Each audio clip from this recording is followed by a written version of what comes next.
Bismillahirrahmanirrahim. Assalamualaikum warahmatullahi wabarakatuh. Alhamdulillahirabbil alamin, nahmaduhu wa nasta'inuhu wa nastaghfiruhu wa na'udzu billahi min shururi anfusina wa min sayyiati a'malina, may yahdihillahu fala mudhillalah wa may yudhlil fala hadiyalah. Asyhadu an la ilaha illallah wahdahu la syarikalah wa asyhadu anna Muhammadan 'abduhu wa rasuluhu alladzi la nabiyya wa la rasula ba'da.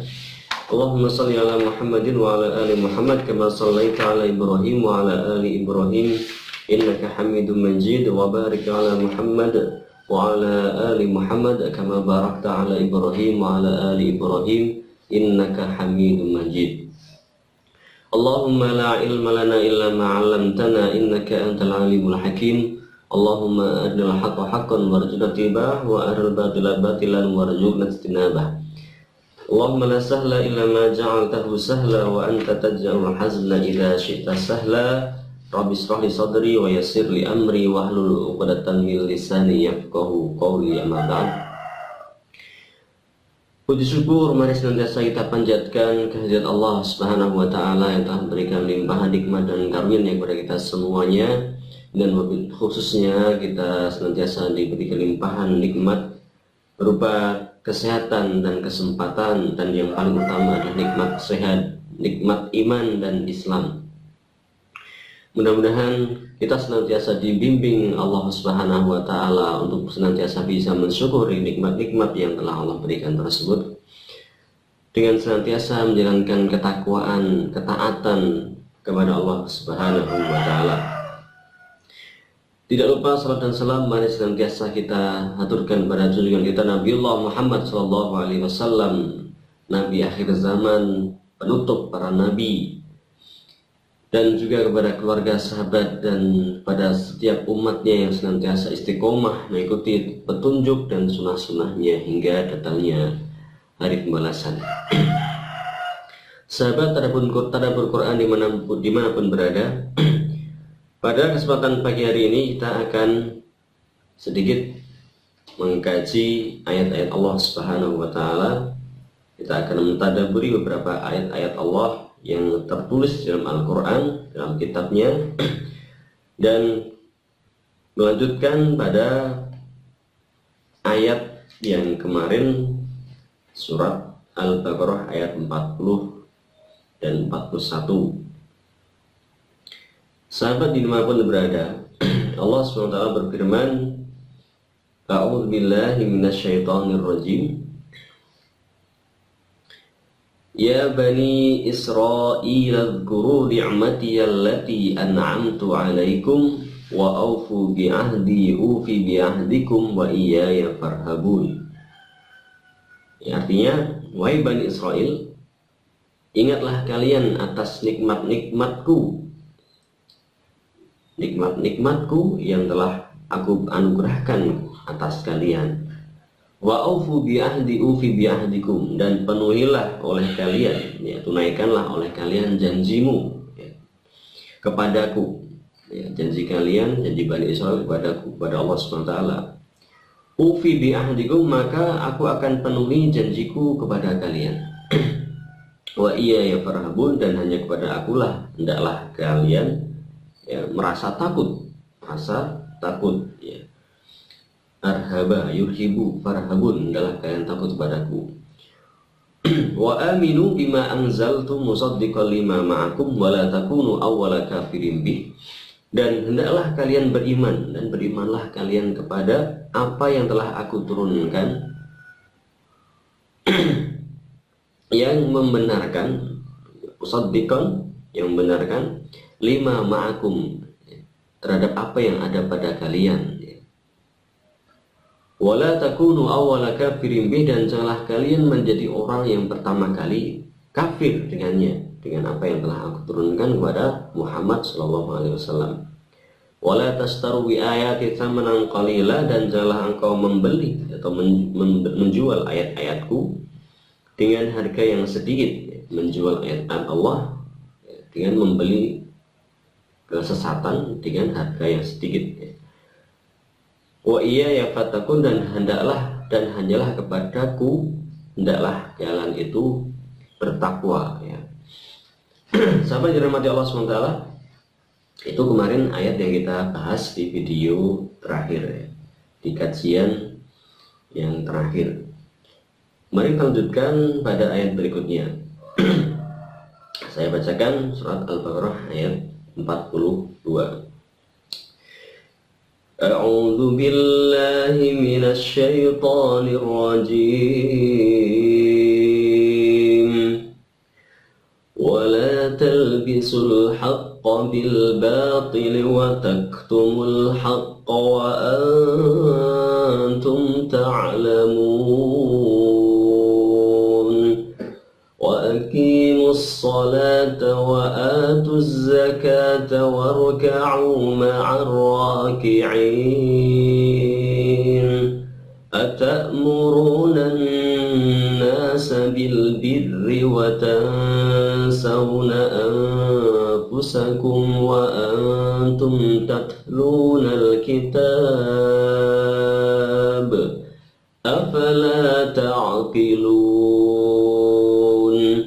واستعينوا بالصبر والصلاة وإنها لكبيرة إلا على الخاشعين الذين يظنون أنهم ملاقو ربهم وأنهم إليه راجعون. Shadaqallahul Azim. Sampai ayat ke 46. Sahabat yang dirahmati Allah Subhanahu wa taala, satu hal yang mungkin tidak banyak diketahui oleh umat Islam adalah tentang hikmah daripada kisah Bani Israel dalam Al-Quran. Hikmah daripada satu bangsa yang Allah berikan kelebihan, Allah berikan keutamaan di atas bangsa-bangsa yang lain di antara anak turunan Bani Adam yang diberikan kepada Bani Israel. Mari kita bahas siapa Bani Israel. Bani Israel adalah anak turunan Nabi Ya'qub alaihi salam, di mana Allah SWT memberikan limpahan nikmat-nikmatnya kepada mereka. An'amtu alaikum, nikmat ya Bani Israel, uzkuru ni'mati allati an'amtu alaikum. Nikmat-nikmat yang telah Allah berikan kepada Bani Israel sungguh sangat luar biasa, sangat banyak. Mulai dari nikmat dunia dan nikmat petunjuk, dan ini Allah berikan kepada Bani Israel, dan ini diabadikan dalam surat Al-Baqarah di awal kitab, di awal Al-Quran, dan ada khusus nama surat yang memakai Bani Israel ya. Surat Bani Israel atau surat Al-Isra. Nah, sahabat yang dirahmati Allah SWT, apa yang bisa kita ambil dari kisah Bani Israel dalam surat Al-Baqarah? Kemarin sudah kita sebutkan agar senantiasa kita bersandar kepada Allah Subhanahu wa taala, senantiasa kita tawakal kepada Allah Subhanahu wa taala, jangan pernah kita berbuat sombong, dan senantiasa kita mohon petunjuk kepada Allah Subhanahu wa taala. Nah, untuk alasan berikutnya agar kita berhati-hati di dalam menjalani kehidupan kita di dunia ini, sehingga kita tidak termasuk orang-orang yang serupa dengan Bani Israel ya. Tidak termasuk orang-orang yang serupa dengan Bani Israel. Kenapa? Ya, kita akan melihat Allah SWT berfirman mengungkapkan sifat-sifat Bani Israel. Kemarin kita sudah sebutkan bahwa Bani Israel ini adalah bani atau bangsa yang pernah pengecut ya. Yang pertama pengecut ya.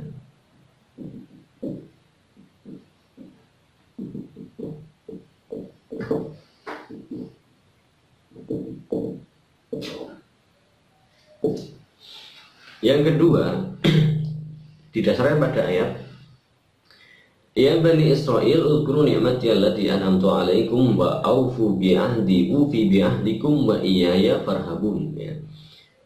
Wahai Bani Israel, ingatlah nikmat-nikmatku atas kalian dan penuhilah janjimu kepadaku, kepada Allah, dan niscaya Allah akan memenuhi janjinya kepadamu. Wa iya ya Farhabun, dan hendaklah hanya kepadaku, kepada Allah saja kalian itu merasa takut, ya, merasa takut. Artinya ada rasa takut yang dimiliki oleh Bani Israel, yang dimiliki oleh bangsa ini. Takut kepada musuh-musuhnya, takut kepada orang-orang yang menjajah mereka. Dimana saya mencatat bahwa beberapa kali Bani Israel ini diserang oleh bangsa yang lain. Nah, sehingga ketakutan itulah yang menyebabkan munculnya, ketakutan ini menyebabkan munculnya perilaku-perilaku yang mengundang murka Allah Subhanahu wa taala. Ya. Nah, berikutnya Allah SWT menyebutkan wa aminu, memerintahkan, dan berimanlah kalian wahai Bani Israel kepada apa yang telah aku turunkan kepada Nabi Muhammad SAW, yang membenarkan terhadap apa yang ada pada kalian. Itu ada kitab Zabur, Taurat, dan yang terakhir kitab Injil. Wala takunu awwala kafirin bi, dan janganlah kalian itu menjadi orang yang pertama kali kafir dengan apa yang dibawa oleh Nabi Muhammad SAW. Masa kita bahas, jangan jadi orang yang pertama kali kafir. Wala tastaru bi ayati tsamanan qalila wa iyaya fattaqun, dan janganlah kamu menjual ayat itu dengan harga yang sedikit, dan hanya kepada akulah kalian itu seharusnya bertakwa. Yang pertama pengecut, kemudian mereka itu tidak mau beriman kepada Nabi Muhammad SAW. Kenapa alasannya? Alasannya karena hasad. Wadda katsirum, a'udzubillahi minasyaitonir rajim. Dalam ayat yang lain Allah SWT menyebutkan perilaku sifat Bani Israel ini. Wadda katsirum min ahlil kitabi law yudillunakum min ba'di imanikum kuffara hasadan min indi anfusihim min ba'di ma tabayyana lahumul haqq. Ya. Jadi amat menginginkan, orang-orang Bani Israel itu akan sangat menginginkan kalian itu tersesat setelah datang kepada kalian itu keimanan. Jadi Bani Israel, ahli kitab, benar-benar tidak akan ridho. Walan tardo ankal yahudu walan nasara hatta tattabi'a millatahum. Ya. Sungguh sekali-kali tidak akan ridho Bani Israel, ahli kitab, Yahudi dan Nasrani itu kepada kalian, sehingga kalian itu mengikuti agama mereka. Hasadan min indi anfusihim, itu karena hasad. Ya, hasadan min indi anfusihim. Jadi mereka itu hasad kepada Nabi Muhammad SAW. Karena apa? Sudah kita sebutkan, karena ternyata Nabi Muhammad, Nabi akhir zaman yang mereka tunggu-tunggu itu ternyata dilahirkan bukan dari bangsa mereka, bukan berasal dari bangsa Israel, bukan dari Bani Israel, tetapi dari Ismail. Sehingga penantian mereka bertahun-tahun, beratus tahun mungkin, itu akhirnya hanya mendatangkan rasa kekecewaan yang sangat besar. Kekecewaan. Nah, kekecewaan itu karena apa? Karena mereka menginginkan dunia. Wala tastaru bi ayatin tsamanan qalila. Jadi ini pengecut, hasad, hubud dunia itulah ya.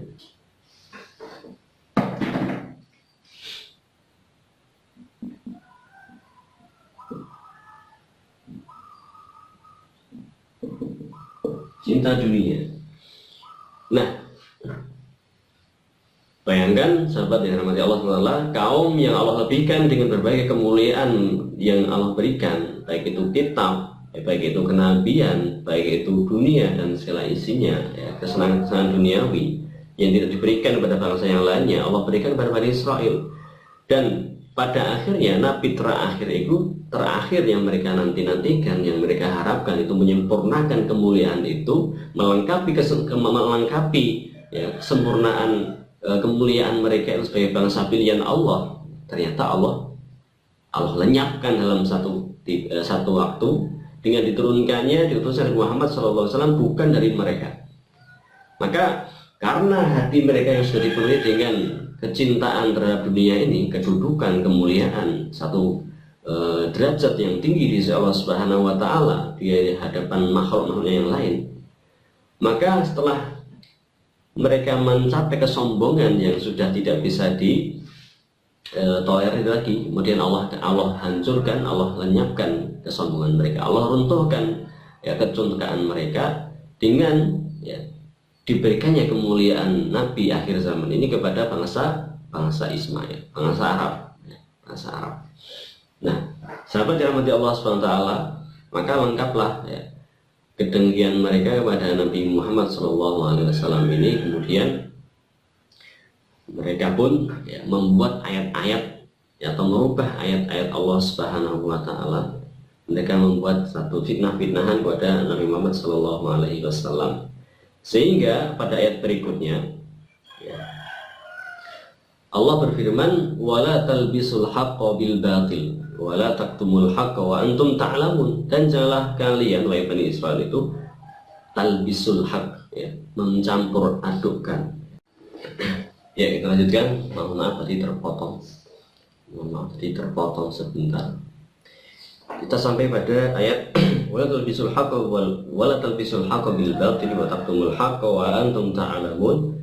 Dan janganlah kalian wahai Bani Israel, janganlah kalian mencampur adukan antara kebenaran dan kebatilan sedangkan kalian mengetahuinya. Sahabat yang dirahmati Allah Subhanahu wa Ta'ala, inilah satu sifat Bani Israel ketika hati mereka sudah dipenuhi dengan rasa hubbud dunia, cinta dunia, maka segala cara mereka lakukan untuk ya, mendapatkan apa yang mereka inginkan, baik itu harta, baik itu tahta, ya, kedudukan, dan yang lain sebagainya. Sehingga tidak segan-segan mereka itu merubah ayat-ayat Allah Subhanahu wa Ta'ala, ya. Sehingga mereka tidak segan-segan, tidak sungkan, tidak takut lagi merubah ayat-ayat Allah Subhanahu wa Ta'ala. Ya. Talbisul haqq bil batil, mencampur adukan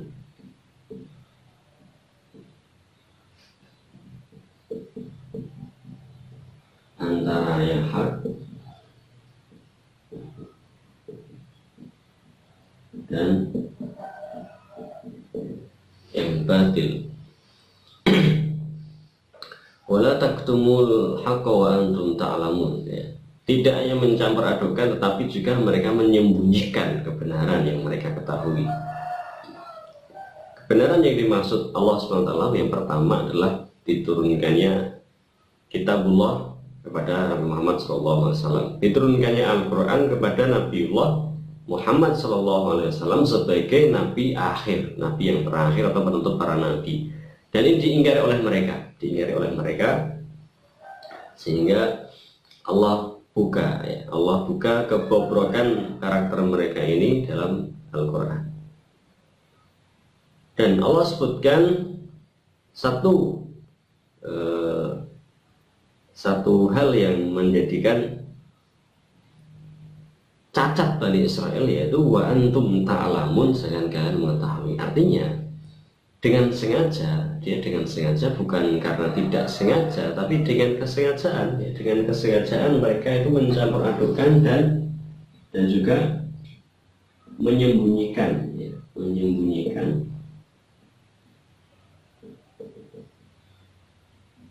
kebenaran.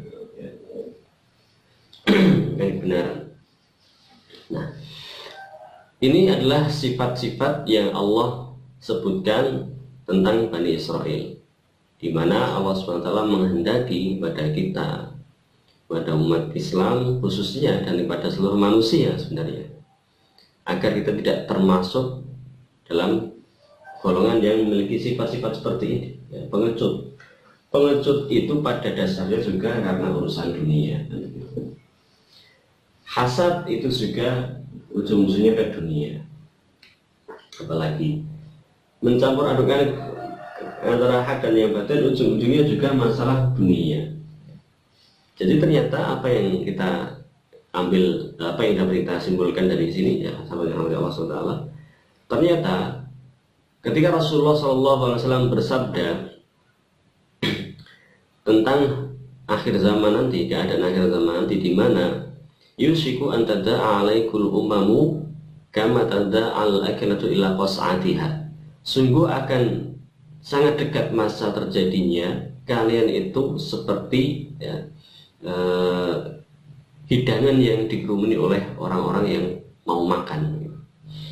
Jadi sebagaimana kalian itu akan diserang oleh musuh-musuhmu wahai umat Islam, sebagaimana makanan itu akan diserang oleh orang-orang yang lapar begitu.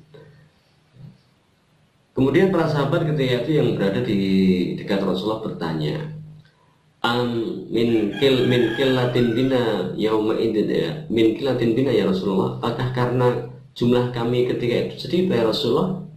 Rasulullah menjawab, bal antum yauma idin katsir walakinnakum ghusa'is sail. Justru kondisi kalian ketika itu berjumlah banyak, ya, sangat banyak bahkan. Tetapi keadaan kalian ketika itu tidak ubahnya seperti air bah, tidak ada bedanya dengan air bah, ya. Dengan apa namanya? Dengan buih di lautan, ya, seperti buih. Ya. Dan kemudian Rasulullah menyebutkan ya, sebab dibalik itu semua adalah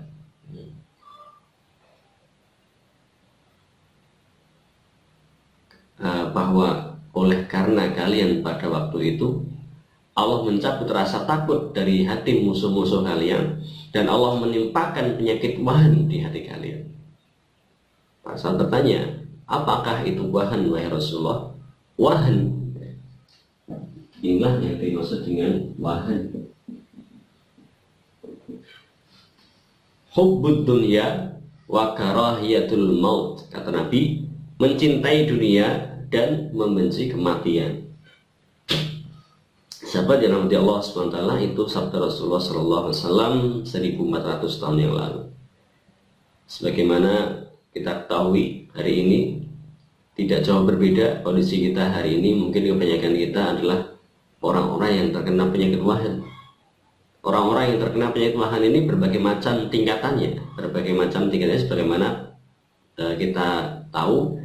Kalau penyakit itu ada berbagai macam stadium, ya, tingkatan-tingkatan penyakit. Ada stadium 1, 2, 3, 4 begitulah kalau itu penyakit. Kalau ini penyakit hati, sama.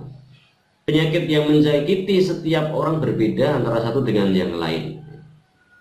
Penyakit wahan yang menjangkiti orang awam berbeda dengan penyakit wahan yang menjangkiti orang berilmu.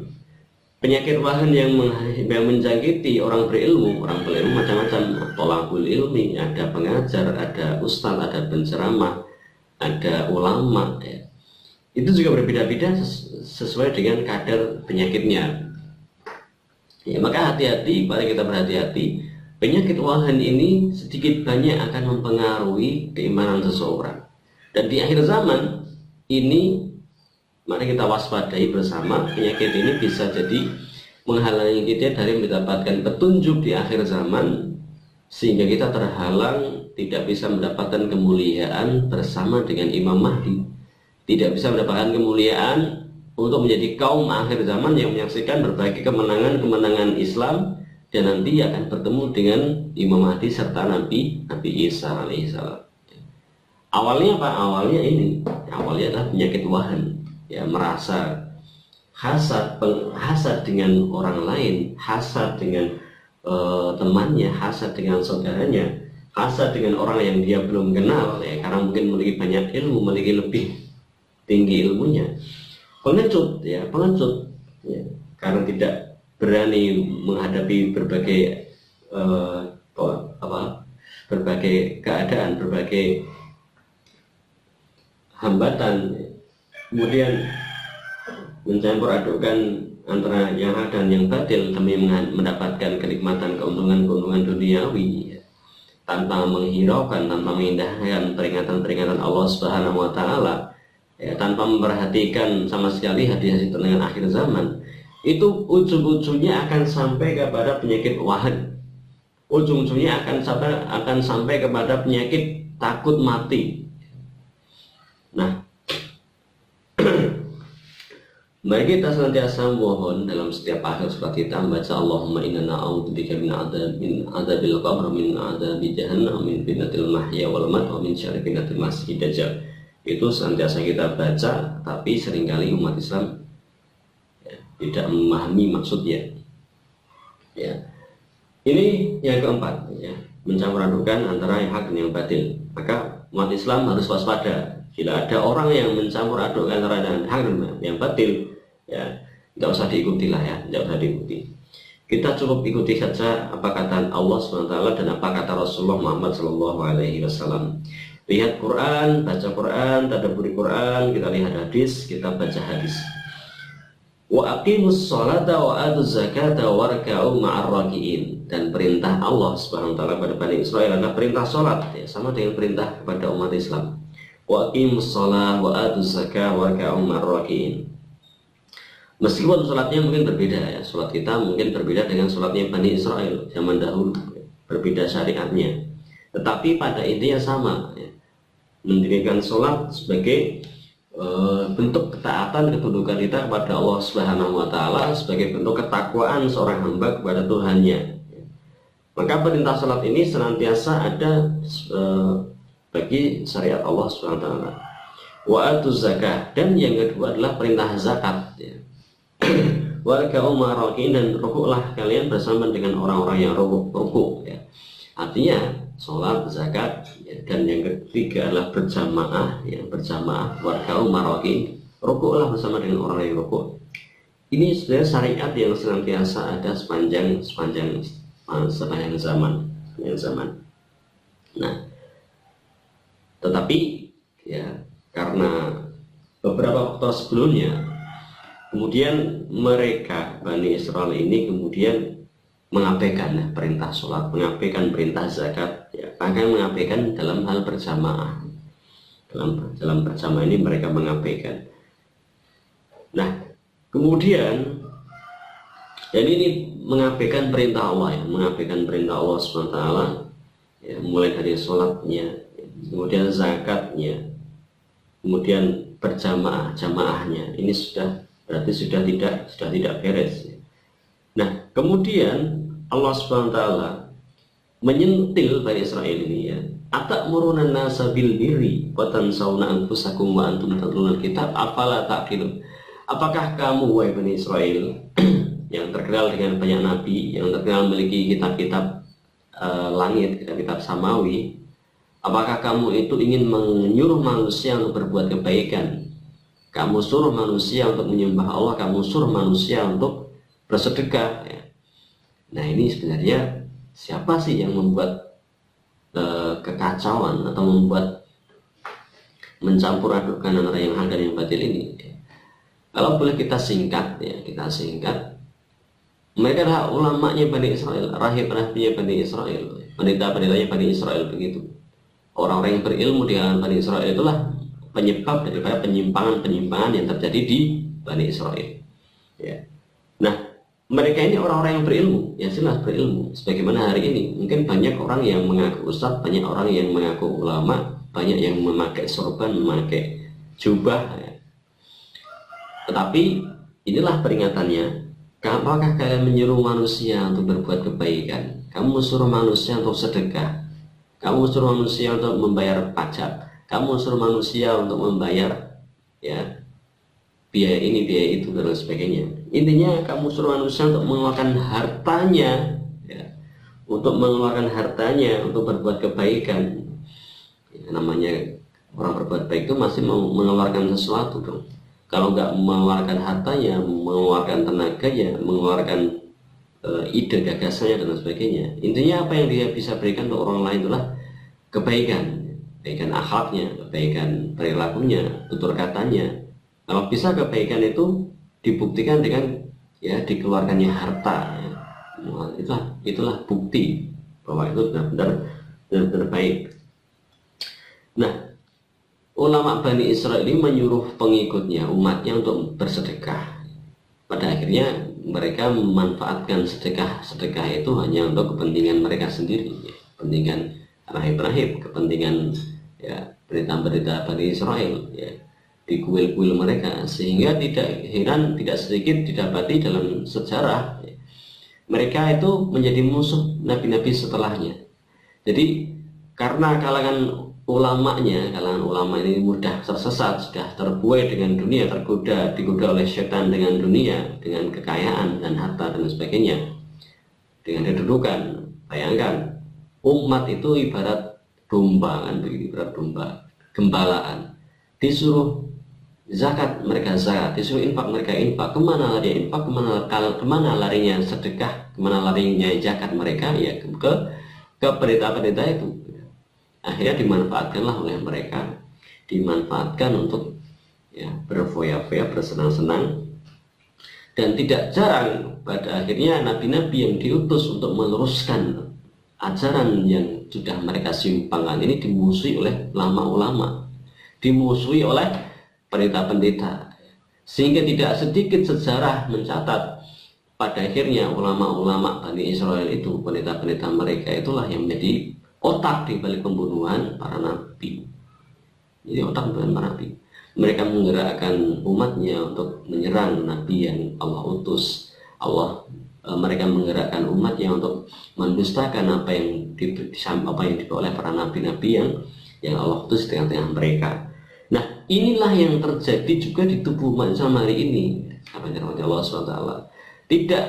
Tidak bisa kita nafikan bahwa hari ini terjadi. Ulama-ulama yang berbaju, yang berjubah, yang bersorban, tapi hatinya ya ibarat serigala,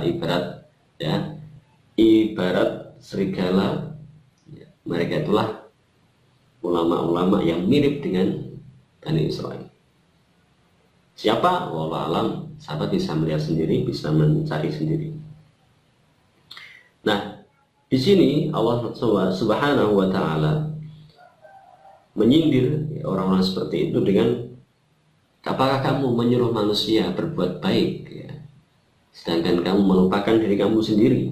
Wa antum tatlul kitab, sedangkan kalian itu membaca kitab. Kalian itu wahai Bani Israel senantiasa membaca Zabur ya, Taurat, Injil ya, kalian baca. Sama juga dengan umat Islam, kalian wahai para ulama yang membaca Alkitab, membaca Al-Quran, kamu suruh umatmu bersedekah, kamu suruh umatmu menunaikan zakat, kamu suruh umatmu untuk berbuat baik, membantu sama, menolong sama. Tetapi apa yang kalian lakukan di atas sana, di atas sana, ya, dengan jabatanmu, dengan kedudukanmu, itu apa yang kamu lakukan? Seolah kamu itu membaca ayat-ayat Allah Subhanahu wa Ta'ala, kamu itu ulama, tetapi kamu lupakan dirimu sendiri. Afala ta'qilun? Kata Allah SWT, maka kamu tidak berpikir, kamu itu nggak punya akal. Di mana akalmu? Wasta'inu bisabri wassalah wa innaha lakabiratun illa 'alal khashi'in. Jadi ya, ini tadi apa ini? Nomor 5 itu menyamperadukan, kemudian lupa dengan diri, lupa diri. Ini sifat Bani Israel. Ya, merasa dirinya sudah benar, merasa dirinya sudah hebat, ya, dia lupa diri. Nah, kemudian setelah ini tadi adalah wa antum tatlul kitab. Ya, mereka itu sebenarnya orang berilmu. Jadi ini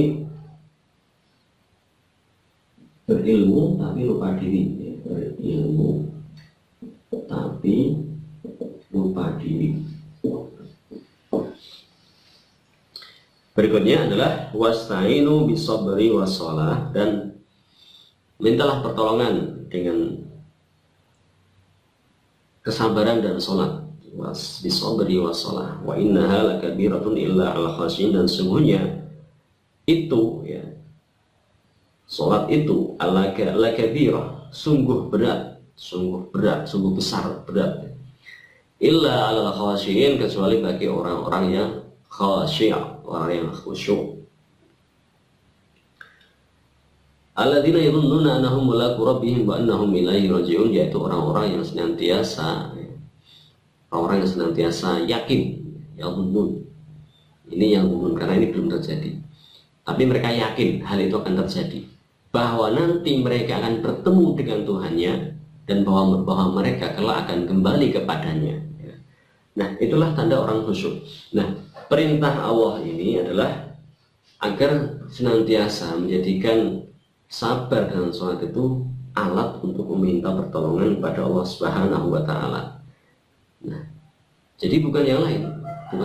Artinya sebagai orang beriman dan kita yang hidup di akhir zaman ini, hendaklah senantiasa menjadikan sabar dan sholat ini sebagai alat, wasilah untuk mendapatkan pertolongan Allah Subhanahu wa Ta'ala. Sekali lagi, sabar dan sholat. Karena hari ini kita banyak jumpai umat Islam menyerupai umat ahli kitab, menyerupai Bani Israel, yang menjadikan selain sabar dan sholat ini sebagai penolong.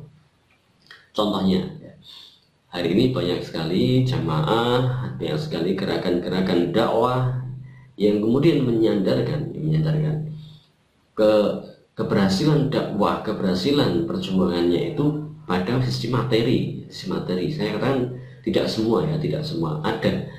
Jadi ukuran keberhasilan dakwah itu senantiasa dilihat dari materi yang mereka miliki.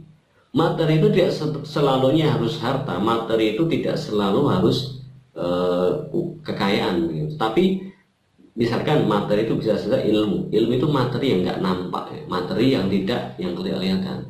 Jadi kalau sudah demikian, berilmu tapi lupa diri. Kalau sudah sebuah jamaah itu mengutamakan keilmuan anggotanya untuk menjadikan alat mendapatkan kemenangan, meraih kemenangan, maka itu sudah satu tanda kegagalan, satu tanda tidak akan berhasil. Karena Allah SWT menjadikan sabar dan sholat. Kalau ukurannya itu sabar dan sholat, maka insya Allah ini satu tanda, satu sinyal akan keberhasilan. Dan keberhasilan itu tidak selalunya harus kemenangan, keberhasilan itu tidak seharusnya kemenangan, atau kemenangan itu tidak selalu diukur dengan keberhasilan, sebaliknya berhasil menegakkan syariat, berhasil menegakkan daulah dan sebagainya. Bukan tidak selalu seperti itu. Bisa jadi kematian seorang pejuang itulah adalah kemenangan. Bisa jadi kematian seorang pejuang mujahid itu adalah satu keberhasilan. Nah, tetapi ketika sebuah pergerakan dakwah menyandarkan materi sebagai alat perjuangannya, maka itulah satu tanda kegagalan. Contohnya ilmu, menyandarkan pada ilmu.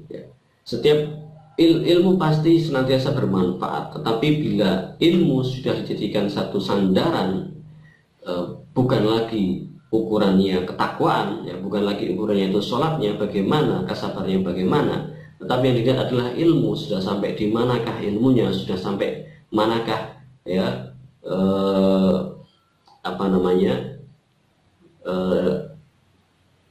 kemampuannya, sudah sampai di manakah kemampuannya personalnya, individunya. Nah, sudah bisa apakah dia, sudah bisa ini, sudah bisa itu dan sebagainya, tanpa melihat, tanpa menjadikan sisi ketakwaan, kesolehannya sebagai ukuran, maka sudah satu tanda. Ada juga jemaah yang menjadikan sisi materi, kekuatan ekonomi, katakanlah kekuatan ekonomi, kekuatan personal, artinya jumlah anggota dan lain sebagainya. Ini sekali lagi tidak bisa dijadikan pertolongan, tidak bisa digunakan untuk minta pertolongan kepada Allah SWT. Jadi jangan bangga jamaah Anda yang sudah banyak pengikutnya, jamaah Anda yang sudah besar pengikutnya, itu menjadi tanda kalau jamaah Anda itu akan ditolong Allah Subhanahu wa Ta'ala. Bukan jaminan, juga bukan jaminan. Dengan banyaknya orang berilmu di tengah-tengah kita, dengan banyaknya orang-orang alim, ulama, ustadz di tengah-tengah jamaah Anda, itu sebagai sinyal atau tanda keberhasilan dakwah atau satu tanda kemenangan akan keberhasilan Anda dalam berjuang jalan Allah, itu juga tidak bisa dijadikan ukuran. Justru sebaliknya, kalau kita tersilap, kita lalai, kita terpeleset sehingga menjadi golongan orang-orang yang berilmu tapi lupa diri dengan tujuannya apa kita berdakwah, tujuannya apa kita berjuang dengan Allah Subhanahu wa taala. Tujuannya apa? Ini harus selalu diingat ya, tujuan kita itu apa? Tujuan dakwah kita apa? Tujuannya kemana? Endingnya di mana? Jangan sampai kita kemudian merasa di atas kebenaran sehingga kita melupa diri. Ya.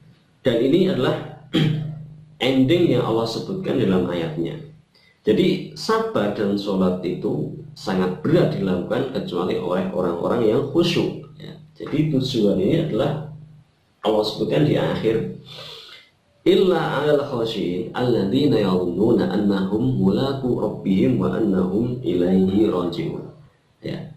Jadi teman-teman sahabat dirahmati Allah Subhanahu wa taala, mari kita senantiasa meneruskan niat kita dalam berdakwah, dalam mengajak manusia ke jalan Allah Subhanahu wa taala itu semata-mata kita hanya mengharapkan kehidupan akhirat. Yadhunnuna annahum mulaqu rabbihim. Inilah yang menjadikan seseorang itu bisa istiqomah di atas kebenaran, yaitu orang-orang yang khusyuk. Ya, khusyuk itu dilatih dengan kesabaran, dilatih dengan sholat. Ya. Jadi khusyuk ini tidak bisa belajar sekali, dua kali langsung bisa khusyuk, tapi ini butuh proses. Ya. Dan itu membutuhkan juga ilmu. Ya. Makanya ilmu itu harus senantiasa dijaga agar selalu sesuai dengan tujuan niatnya. Bahwa yang pertama tujuannya adalah mencari ridha Allah Subhanahu wa taala, dan senantiasa kita yakin akan bertemu dengan Allah Subhanahu wa taala. Nah, itu kunci khusyuk yang mungkin dulu di majelis kita sudah pernah kita bahas ya, tentang khusyuk dalam sholat.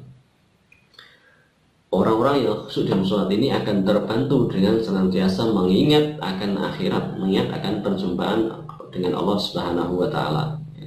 Kalau orang itu sholat, pikirannya kemana-mana, hatinya kemana-mana, tidak mengingat akhirat, tidak mengingat Allah, maka tidak akan bisa khusyuk. Disebut khusyuk itu kalau pikirannya itu yang yadhunnuna annahum mulaqu rabbihim. Disebut khusyuk itu kalau pikiran kita selalu mengingat Allah. Disebut khusyuk itu kalau pikiran kita selalu konsentrasi dengan kehidupan akhirat, ya, membayangkan perjumpaan dengan Allah Subhanahu wa taala, membayangkan perjumpaan di hari kiamat dan lain sebagainya. Dan itu semua berkaitan dengan yaumul kiamah, ya, mulaqu rabbihim, di mana pertemuan dengan Allah itu di hari kiamat. Nah, maka sungguh aneh kalau hari ini ada para sebagian ustadz yang menyebut dirinya ulama yang kemudian tidak menjadikan materi akhir zaman, materi tentang hari kiamat ini dalam dakwah mereka, ya. Atau tidak mendapatkan porsi yang cukup dalam dakwah mereka, ya.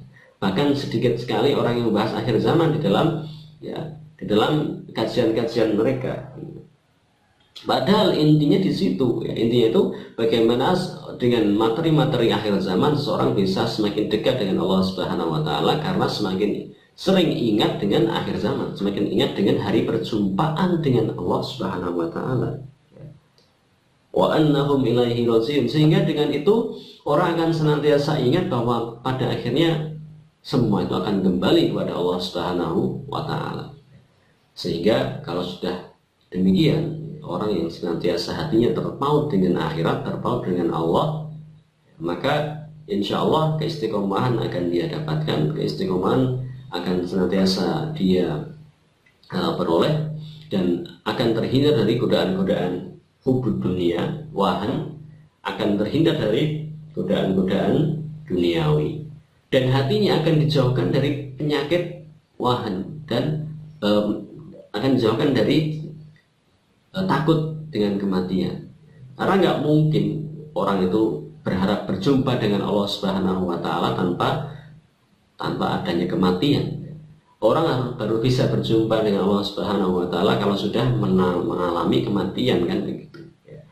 Maka tidak ada kata takut dengan kematian bagi orang-orang yang khusyuk, bagi orang-orang yang mengharapkan pertemuan dengan Allah Subhanahu wa taala. Sahabat Darul Quran dimanapun berada, inilah kisah Bani Israel yang Allah angkat setelah kisah Nabi Adam dalam Al-Quran. Dan urutannya adalah dia ada di setelah kisah Nabi Adam. Artinya ini satu iktibar, pelajaran yang sangat berharga bagi kita manusia umat Islam khususnya, agar kita belajar dari kisah Bani Israel supaya kita tidak seperti mereka, supaya kita tidak menjadi golongan yang dimurkai Allah Subhanahu wa taala, tidak menjadi golongan yang tersesat, dan kita senantiasa mendapatkan pertolongan Allah Subhanahu wa taala. Karena di sini pertolongan ya, iya karena butuh wa iya karena stain. Di sini ada kalimat buat iya wasta'inu bisabri was shalah. Kalau di Al-Fatihah kita membaca iya karena na'budu wa iya karena nasta'in, ya, hanya kepada Engkau lah kami menyembah dan hanya kepada Engkau lah ya Allah kami mohon pertolongan. Maka di manakah pertolongan itu? Pertolongan itu kamu akan kalian dapatkan dengan sabar dan sholat, ya, dengan sabar dan sholat. Sehingga Al-Fatihah itu menjadikan rukun sholat yang senantiasa dibaca ketika kita sholat. Demikian kajian pagi ini, mudah-mudahan bermanfaat, bisa menggantikan kekosongan majelis di rumah sakit, ya. Mudah-mudahan bermanfaat. Al-haqqu min rabbikum fala takunanna minal mumtarin. Jika ada kesalahan dan kekurangan saya mohon maaf yang sebesar-besarnya, ya, mudah-mudahan bermanfaat. Aku qouli hadza astaghfirullah li wa lakum wa lisairil muslimin wal muslimat min kulli dhanbin wal khati'ah. Subhanakallahumma rabbana bihamdika asyhadu an la ilaha illa anta astaghfiruka wa atubu ilaik. Assalamualaikum warahmatullahi wabarakatuh.